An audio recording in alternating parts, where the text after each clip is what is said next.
Bonjour à tous, dans cette vidéo je vais vous parler de la production de votre matériel de paillage ou de votre bois raméal fragmenté BRF. Alors avant de rentrer dans le vif du sujet, je vous rappelle que j'ai fait un épisode de podcast avec Julien Thomas et Pierre 1911 dans lequel on parlait de méthodes pour s'approvisionner en matériaux pour le jardin, y compris des matériaux de paillage et de la matière organique en général. Mais c'était des méthodes pour récupérer des matériaux qui sont jetés, qui sont des déchets de paysagistes par exemple, ou de vos voisins. Alors si vous pouvez faire ça, je vous encourage vivement à le faire, parce que vous aidez quelqu'un à recycler quelque chose que lui considère être comme un déchet, et vous, ça vous fait un apport régulier et généralement massif de matériaux complètement gratuits. Mais alors si c'est facile d'obtenir gratuitement des matériaux sans travailler, pourquoi est-ce que vous produiriez vous-même votre paillage? Alors la première raison, c'est que c'est pas si facile que ça et ça demande quand même un peu de travail de votre part.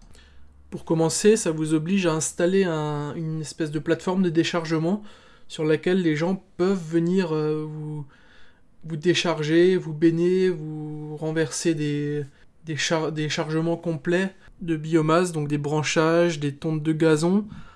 Et il faut que les gens y aient accès même quand vous n'êtes pas là, sinon ça va rapidement les gonfler et puis ils vont préférer aller à la déchetterie. C'est à vous de fournir une espèce de logistique qui facilite la vie des gens qui vous apportent les matériaux dont vous avez besoin. Donc tout le monde n'a pas forcément la place ou la possibilité d'avoir ça chez lui.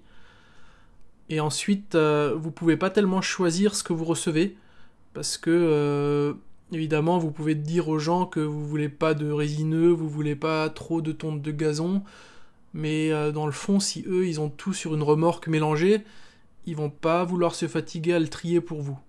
Encore une fois, c'est vraiment à vous de faciliter la vie des gens qui viennent vous aider.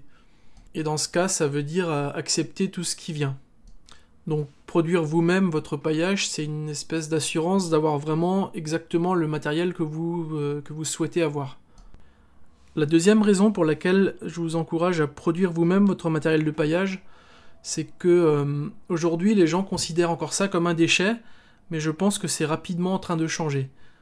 De plus en plus d'agriculteurs, de maraîchers ou de particuliers se rendent aujourd'hui compte de la valeur que ça a de mettre du BRF ou du paillage en général dans son jardin, dans ses cultures, et de l'effet spectaculaire que ça a sur la fertilité des sols et la résistance des cultures à la sécheresse. Alors mon pronostic, c'est que ça va pas rester éternellement facile de trouver du matériel de paillage gratuitement, et qu'à moyen ou long terme, il va falloir sérieusement songer à le produire soi-même si on veut assurer son approvisionnement.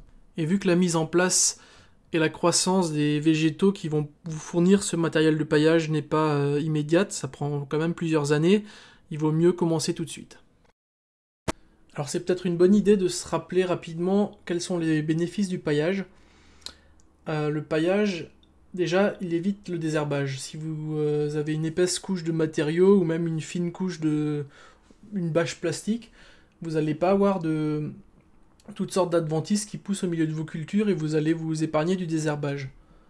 Ensuite, le fait de couvrir le sol, ça va protéger la terre du tassement et de l'érosion, du fait que la pluie tombe dessus et une terre à nu peut se tasser ou partir avec l'érosion de l'eau.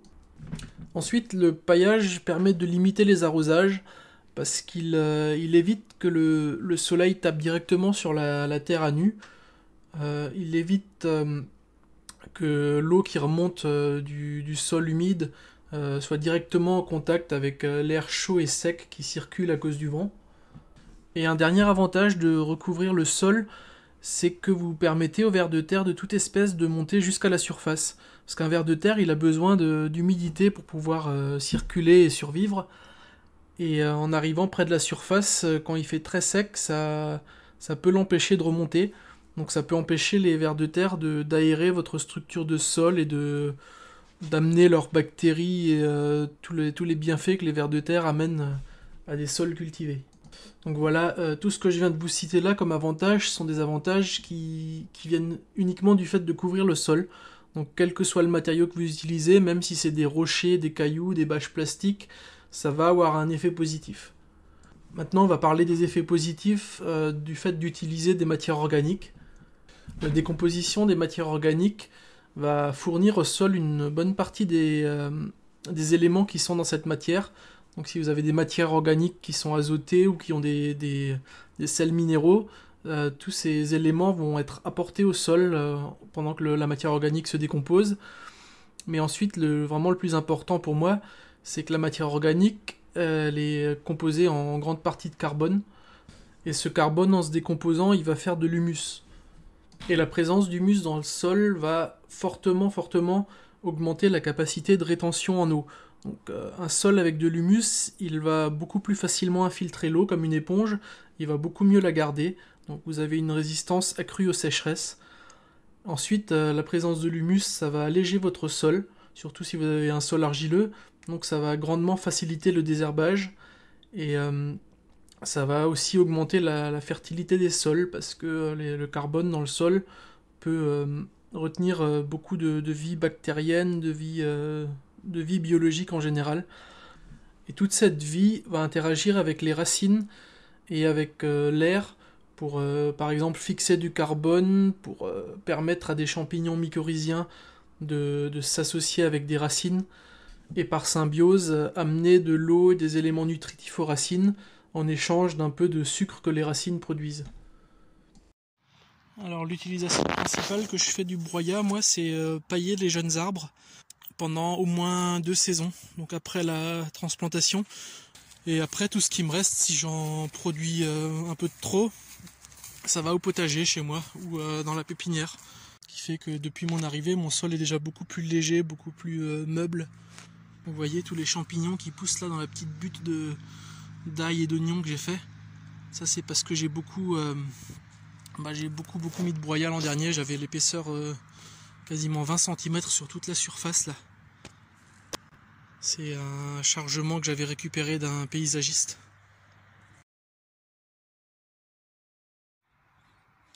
Juste à côté de ce prunier qui n'en finit pas de mourir, il y a un frêne qui a germé. Et je lui ai fait sa première coupe, je crois que c'était l'an dernier ou il y a 2 ans. Et je vais continuer à couper. Et normalement ça finira par faire un frêne tétard. Et juste derrière, on voit les saules tétards. Donc ceux-là, ils étaient là à mon arrivée sur le terrain en 2016 et je les ai coupés tous les ans depuis. Je me rappelle plus s'ils étaient déjà coupés une fois avant ou pas, mais il me semble que non. Donc c'est moi qui ai formé la tête du tétard à ce niveau-là.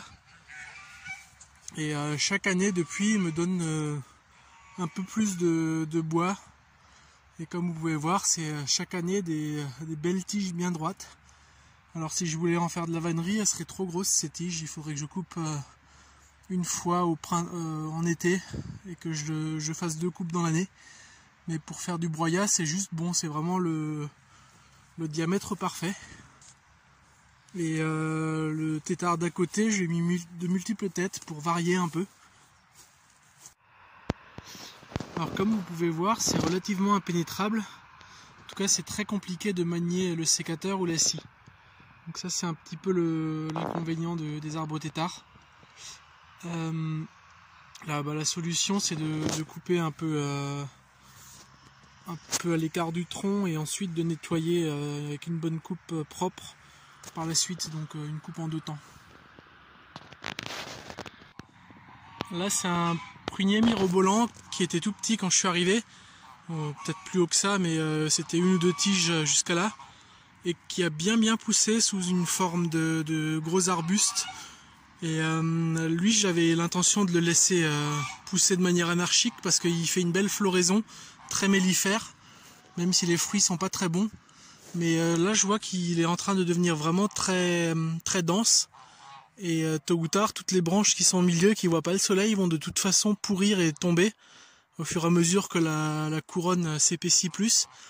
Donc autant de temps en temps aller couper et prendre une partie des branchages à l'intérieur qui n'ont pas d'avenir. Ici, c'est encore du saule et c'est vraiment très impressionnant parce que c'est moi qui ai mis les 2 tiges dans le sol et je crois que j'ai fait ça il y a 2 ou 3 ans maximum. maximum 3 ans, peut-être 2 ans. Et ça a vraiment très bien démarré. Alors vous voyez la pousse que ça a fait, donc je vais commencer à former une tête aussi pour en faire des têtards. Je vais le faire un peu plus haut que la clôture pour pas que les tiges rentrent dans le grillage tous les ans. Ce qui est vraiment impressionnant, c'est la vitesse à laquelle ça a poussé, le diamètre du tronc déjà. Et ce qui fait ça, c'est que là il y a toute la fertilité du poulailler, donc toutes les fientes de poules et le trop plein d'eau qui sort par ici. Donc ces deux-là, ils ont vraiment largement assez d'azote et d'eau pour pousser aussi vite qu'ils le veulent. Donc la production de biomasse, de broyat de bois ou de tiges, de matériel de vannerie, tout ce que vous voulez, c'est aussi une manière de dépolluer, donc de traiter les excès d'azote qui viennent d'une zone où vous avez des animaux par exemple. Et du coup, vous avez une production. Ça tire l'azote du sol, ça évite que ça aille en grande partie dans la nappe phréatique. Là, ce que vous voyez juste au-dessus des poules, c'est mon gros bosquet de Miscanthus géant. Donc c'est l'endroit où je vais faire un bosquet dense. Alors les 3 pieds les plus hauts, ils sont là depuis 3 ou 4 ans. Les pieds qui sont au centre, qui sont à mi-hauteur, ils sont là depuis 1 an ou 2. C'est-à-dire ils ont une complète saison de croissance déjà. Et tout ce qui est sur le pourtour, c'est des éclats de racines, parfois 20 cm, parfois 10 cm de long et pas beaucoup plus épais que ça, que j'ai planté après avoir désherbé au printemps. Et j'ai planté ça en avril ou en mai. Donc c'est leur première année de pousse là. C'est en train le rhizome est en train de s'installer, c'est en train de faire une première saison de photosynthèse. L'an prochain, je m'attends à ce que ça ressemble déjà un peu à ceux du milieu là. Et ceux-là seront encore plus grands, ceux du milieu seront encore plus grands. Et à terme, toute la zone là, vu la densité, devrait être relativement impénétrable, sauf éventuellement pour des petites poules. Donc ça me fait de la production de Miscanthus. Et en même temps, ça fait un abri très rapidement aux poules. Donc beaucoup plus rapidement que tous les buissons que j'ai pu planter. Parce que ça se multiplie vraiment très vite hein, sur un pied comme ça. Vous pouvez faire facilement une vingtaine, peut-être une cinquantaine d'éclats de racines si vous prenez bien soin de la plantation après les avoir mis en pleine terre. Donc ça se multiplie très vite ça. Alors il faut que je vous parle rapidement des plantes en C4. Alors on parle d'un mécanisme de fixation du carbone en C4 par opposition à un mécanisme de fixation du carbone en C3. Alors ce que ça veut dire, c'est qu'il y a certaines plantes qui peuvent fixer une molécule de CO2 en consommant uniquement 277 molécules d'eau. Donc ça c'est les plantes en C4, alors que d'autres plantes en C3 ont besoin de 833 molécules d'eau pour fixer une molécule de CO2. Alors ça veut dire que les plantes en C4 ont un avantage pour fixer le carbone en milieu aride avec peu d'eau. Alors ça peut vouloir dire que ce sont des plantes qui poussent mieux quand il y a de l'eau ou qui sont capables de pousser quand il y a très peu d'eau. Si vous allez lire l'article Wikipédia correspondant à ce sujet, vous verrez que les plantes en C4 aujourd'hui c'est 5% de la biomasse végétale sur Terre et 3% des espèces de plantes seulement. Donc il y a par exemple le maïs, la canne à sucre, le sorgho, le mil ou le Miscanthus géant. Par contre, alors qu'elles sont relativement rares, elles sont responsables de 30% de la fixation de carbone sur Terre. Donc voilà, 3% des plantes qui fixent 30% du carbone.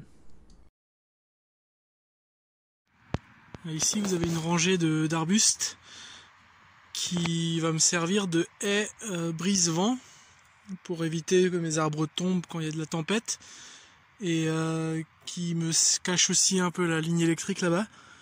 Et donc ici il y a un saule, il doit y avoir un saule marceau là-bas, ici c'est un cornouiller, dans le fond là-bas c'est un érable champêtre que j'ai récupéré dans la clôture quand je l'ai réparé. Donc tout ça, ça a pour but principal de faire une haie, mais je vais aussi de temps en temps, mais du coup pas tous les arbres en même temps, mais un de temps en temps, je vais le ratiboiser pour qu'il reparte de la base. Donc ça me fait aussi une source de matériaux de paillage. Donc il faut encore que je la densifie un peu. Je vais mettre une deuxième rangée là, ou peut-être même mettre des intercalaires pour que ça fasse vraiment une haie et que ça fasse pas juste une rangée d'arbres. Si j'en coupe un, il faut que ça reste un peu fermé pour les autres fonctions, donc le côté coupe-vent et le côté brise-vue. Alors si vous avez un verger ancien avec des pommiers qui ont été taillés à l'ancienne, c'est-à-dire en forme gobelet ou bastige, haute tige, ce genre de forme, ça nécessite vraiment beaucoup de taille. Là, vous voyez tous les gourmands qui sont partis depuis la dernière fois que ça a été taillé. Tout ça, il faut les virer pour pas que ça alourdisse les branches, que ça fasse un espèce de bordel impénétrable dans lequel aucun fruit va pousser. Alors c'est pas du tout la manière dont je recommande de tailler les arbres, mais si vous avez un verger avec des vieux arbres comme ça et que vous voulez qu'ils continuent à produire des fruits régulièrement et que vous allez les tailler, ça peut être vu comme une bonne source de matériaux aussi. Et là vous voyez, c'est des belles tiges bien droites qui partent là, tous les gourmands, donc c'est facile à broyer. Alors ça c'est le résultat de l'abattage complet d'un arbre, donc c'est pas... vous n'en aurez pas autant en taillant un seul arbre, mais c'est le genre de tas que vous pouvez faire assez facilement en taillant un petit verger d'une dizaine d'arbres. Et voilà, je voulais encore vous parler d'un cas spécial, c'est ce pommier-là. Là, vous voyez que maintenant il sert de support à un lierre. Alors lui, il a été violemment taillé juste avant mon arrivée sur le terrain. Je sais pas s'il a été taillé volontairement parce qu'il faisait trop d'ombre ou est-ce que un coup de vent a cassé le sommet, il a été taillé par la suite. Mais en gros, toutes les branches charpentières là où le lierre se finit ont été coupées et tout ce qui pousse au-dessus c'est de la pousse récente. Et depuis 5 ans que je suis là, j'ai déjà coupé une fois le tout, sauf quelques branches parce que j'avais dans l'intention de laisser repartir les branches principales. Mais je vois que ça marche pas du tout en fait. En sélectionnant quelques branches, ça faisait toujours beaucoup trop de vigueur et tous les gourmands que j'avais coupés ont déjà repoussé. Et de toute façon, c'est pas des pommes que j'aime beaucoup. Vous pouvez voir que je les ai même pas cueillies cette année. C'est des pommes qui sont très acides et qui sont très moches, donc elles attrapent toutes les maladies. C'est une espèce de Granny Smith, je pense, mais je suis pas sûr. Donc voilà, un pommier qui de toute façon ne fera plus trop de fruits à moins de passer des années à le tailler à nouveau pour qu'il reprenne une forme utilisable et productive. Et je veux pas l'enlever parce que c'est un bel arbre, il a du lierre dessus, donc c'est bon pour les abeilles en hiver. Il y a plein d'avantages à garder un arbre, mais rien ne m'empêche de tous les 3 ou 4 ans d'aller couper tout ça, de le mettre sur un tas comme ça, et ça sera du bois beaucoup plus droit parce que ça c'est un vrai pommier, donc les branches sont un peu tordues. Ça c'est que du gourmand, du rejet, donc que de la branche bien droite, pas du tout ramifiée, donc vraiment facile à broyer ça.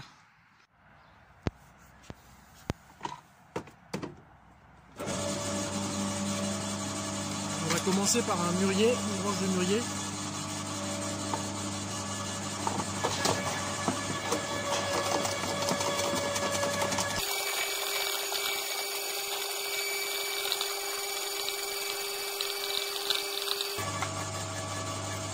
Un peu de saule.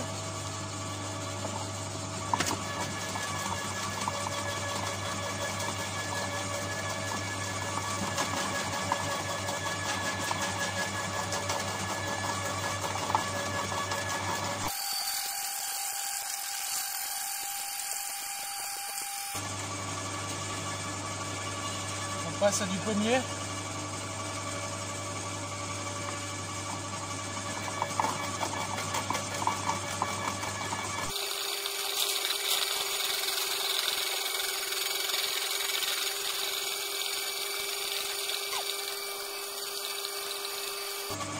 Ensuite, on va essayer une bonne branche de pommier plus grosse. Alors, c'est un peu moins gros que le mûrier que j'ai mis avant, mais le pommier c'est beaucoup plus dur. Donc ça c'est un peu au-dessus de la limite de ce que je mets habituellement. On va l'essayer quand même pour les besoins de la vidéo. Mais habituellement je coupe un peu ce genre de diamètre. Et vous voyez, ça passe.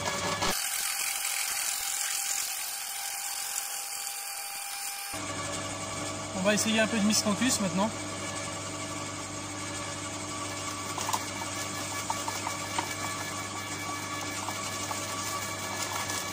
Bon, ça passe sans problème parce que c'est assez rigide, donc ça se fait couper proprement. Mais il va falloir que je coupe les extrémités là.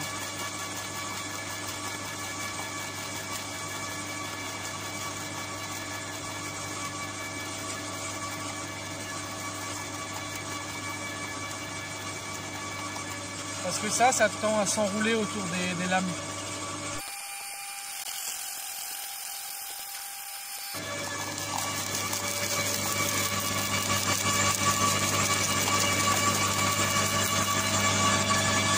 Vous voyez que le miscanthus c'est un peu moins propre, ça s'enroule autour des lames et ça peut finir par boucher à la longue.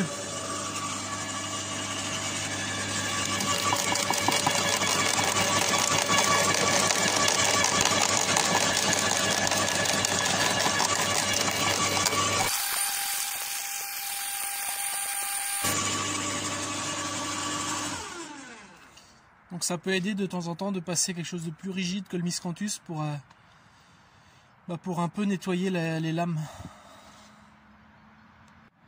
Donc voilà le résultat de ce qu'on vient de broyer. Donc ça c'est le miscanthus, ça fait des petits tronçons. Et ça c'est le bois. Alors le miscanthus il a un peu recouvert le bois parce que ça fait des gros volumes. Mais vous voyez, contrairement à d'autres broyeurs, ça fait pas des petites échardes, ça fait des tronçons comme ça. Mais les tronçons sont suffisamment écrasés pour partir en petits morceaux. Donc ça c'est assez important pour avoir le bois raméal qui soit vraiment fragmenté. Pas juste du bois tronçonné. Donc les champignons accèdent beaucoup mieux à l'intérieur et ça se décompose plus vite. Ça nourrit le sol plus vite. Ce qui est un avantage pour le BRF, mais qui peut être vu comme un inconvénient pour un paillage de longue durée. Alors un rapide mot sur le bois raméal fragmenté, qui est très particulier parmi les matériaux de paillage. Alors il s'agit de résidus de broyage de jeunes branches sur les arbres. Donc on parle de branches qui font au maximum 7 cm, mais vu la qualité des broyeurs pour particuliers, vous allez probablement plutôt vous limiter à 3 ou 4 cm vous-même. Donc dans ces jeunes branches de moins de 7 cm de diamètre, on retrouve 75% des minéraux, des acides aminés, des protéines, et des enzymes dans le bois des arbres. Donc c'est un matériau qui est particulièrement riche en toutes sortes de nutriments qui vont bénéficier au sol. Alors historiquement, l'utilisation du bois raméal fragmenté nous vient du Canada. C'est un endroit où il y a beaucoup d'exploitations forestières. Et donc des ingénieurs agronomes canadiens ont broyé des jeunes branches et les ont utilisées un peu comme ça par hasard sur des terres agricoles. Et ils ont vu que ça faisait des résultats spectaculaires sur la fertilité. Donc pour vous donner quelques chiffres, 1 mètre cube de bois raméal fragmenté correspond à peu près à 370 kg de matériaux, donne après décomposition 75 kg d'humus stable, dont à peu près 3,5 kg d'azote. Pour finir, un dernier mot sur les types de broyeurs. Alors moi j'ai pu essayer 3 broyeurs différents. Les 2 autres que j'ai essayé avant celui-ci, c'était des broyeurs à lame qui tournaient très vite. Et j'ai trouvé que ça faisait un broyat d'une qualité un tout petit peu meilleure, donc un peu plus fragmenté, avec un peu plus de fibres, donc ça prenait un peu plus de volume, donc ça paillait un peu mieux. Par contre, j'ai trouvé que c'était vraiment très pénible parce que la machine se bourrait beaucoup plus souvent qu'avec celle que j'ai actuellement. Donc le broyeur Bosch que je possède actuellement et que je vous ai montré dans cette vidéo, ça me semble être un très bon compromis en termes de bruit, en termes de vitesse et en termes de résistance et surtout de résistance au bourrage. Je vous mettrai des liens dans la description de la vidéo sur YouTube vers du matériel que j'ai utilisé, dont ce broyeur et les sécateurs. Donc si ça vous intéresse, vous pourrez voir ce que j'utilise moi pour faire tout ce que j'ai fait dans cette vidéo. Et c'est du matériel que j'ai pas peur de recommander parce que je l'utilise depuis plusieurs années. Donc merci d'avoir suivi cette vidéo jusqu'au bout et je vous dis à la prochaine.